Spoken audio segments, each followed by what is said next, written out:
Finally, as both Angela and I have repeatedly said, we want to see a diplomatic resolution to the situation in Ukraine. But we've also been clear that if the Russian leadership does not change course, it will face increasing costs as well as growing isolation, diplomatic and economic. Already, the ruble has fallen to near all-time lows. Russian stocks this year have dropped sharply, and Russia's slipped into recession.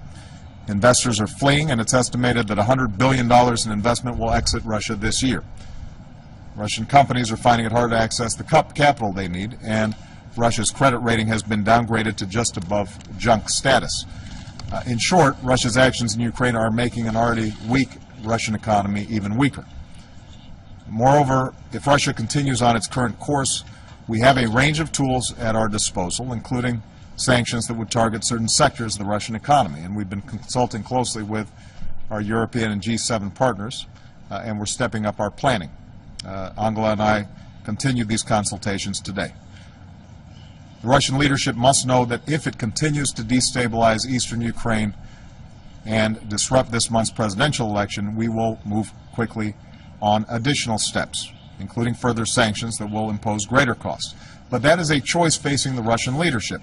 Our preference is a diplomatic resolution to this issue, and the Ukrainian government has already shown itself more than willing to work through some of the issues that would ensure that the rights of all Ukrainians are respected, that you have a representative government.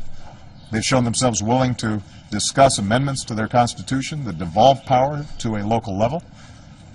They have gone through with their commitment to potentially provide amnesty for those who laid down arms and who are willing to abandon the buildings that they've occupied. The Ukrainian government in Kiev has followed through on the commitments that it made in Geneva. We need Russians to do the same. So, Angela, I want to thank you again for being here, and as always for your friendship and partnership.